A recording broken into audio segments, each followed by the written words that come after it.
Dr. Ekundayo Walton Gilpin, a seasoned economist and a renowned banker, has thrilled students, staff, and the public at a well-attended public lecture delivered at both Njala University Bo campus and that of the Eastern Polytechnic Kenema on the theme Financial Literacy and Financial Inclusion. In his opening statement, Dr. Ekundayo Walton Gilpin highlighted the need for short-term engagement with student body and staff of both colleges, noting that finance education is very important in the development of any nation and that a financial literacy and financial inclusion is critical in improving productivity and enhancing efficiency for better participation in economic development, underscoring that many of the developing countries were able to achieve so much because they were able to educate their people how to manage their finance. Well, basically, it's about getting people to understand the need to manage their finances better.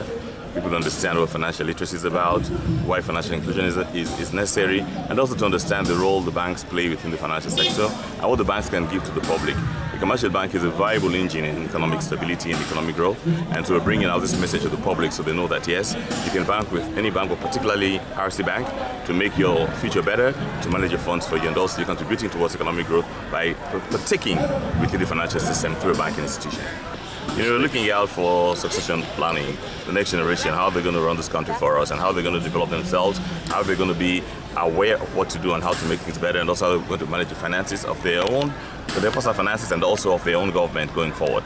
So we're coming towards schools, the unis and stuff like that, so we can begin this process at the formative stage, get them to understand better what is financial literacy, because I can assure you, it's not taught in schools, but we're going out there to make the whole message better, make it understandable, and make people be able to use it. And the administration, they're also very welcoming. They're very pleased at what we're doing, and most of all, they've also indicated that they're happy to learn also a bit more about financial management. He further pointed out that education for sustainable development covers different areas from elementary to university, pointing out that one of these areas is the economy. And local commercial banks are making sure that everyone is involved in the aspect of finance. It's important because we're not that strong in it. Countries that are excelling in finance started at a very formative age, and we're not alone in this regard. I mean, it's been noticed that worldwide that they have to have better financial literacy in schools, and in the Western countries in the 80s, 90s, they realized that they have to factor that into academic education. But we are yet to do that, so we start now. We start to bring it up, and people begin to understand that is the way it has to go, and then I believe it will help us going forward. It's not about the elements of the economy, it's about the individuals within the economy getting the right attitude towards managing things. Now listen, the economy is made up of the individuals because the country is well resourced, the country is vastly populated, and it has a big shout out with what we need to grow. Arable land, mineral resources, touristic attractions, everything is right there right now. So the economy is the subset of the attitude of the people. So get the people to understand how they can manage their finances better and how they can push the country forward. And definitely the economy will stop being ill, and with the right enabling environment, I believe there's a brighter future for the country. Much part of the financial system. The financial system comprises of banks, stock exchange, MFIs, and insurance companies, stuff like that. And these are the tools that help to roll the machinery for macroeconomic stabilization. And local commercial bank is part of that system. So if we can bring this information out, we have people to understand these things and how it relates to what they do and how what they do relates to overall economic growth, what they do relates to GDP growth, and what they do relates to giving us a better footprint for the overall macroeconomy, then you understand, yes, this is why we need to bring it out right now. We're doing it as a bank, but also it's going to impact everyone. And everyone will end up being where they want to bank. And this will end up helping the economy. Rather than a vicious cycle of poverty, we'll have a vicious cycle of growth. We'll have a prosperous cycle of growth and prosperity, because simply we're looking for the formative ages.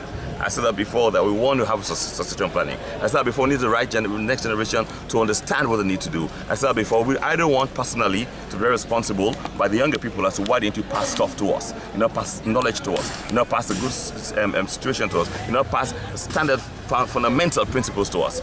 So I don't want to be found wanting, and that's what I'm targeting students right now.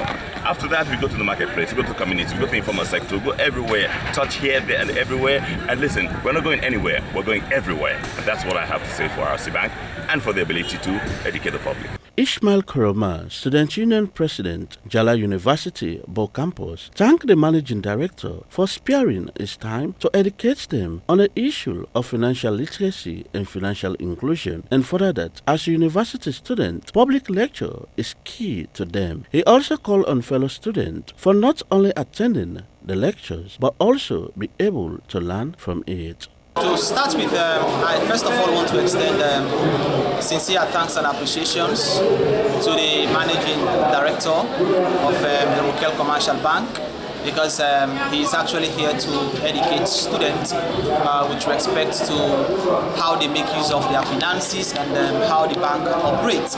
So this lecture is quite very important to all students, because the topic itself is quite very catchy, which has to do with financial literacy and that of inclusion. So I believe for sure that students will listen to the lectures and they will be able to understand how Rokel Commercial Bank operates. So if there is any transaction they want to do with the bank, I believe for sure that they will not encounter much constraints. So that is why we have had prior discussions with students from the banking and finance department, students from the economics department, and by extension all other departments within the confines of this university, for them to witness such an important occasion for their own benefit. So that's the reason you see the world is quite very jam-packed, because they know how important it is. For Star News in Freetown, I am George Elliott Sam reporting.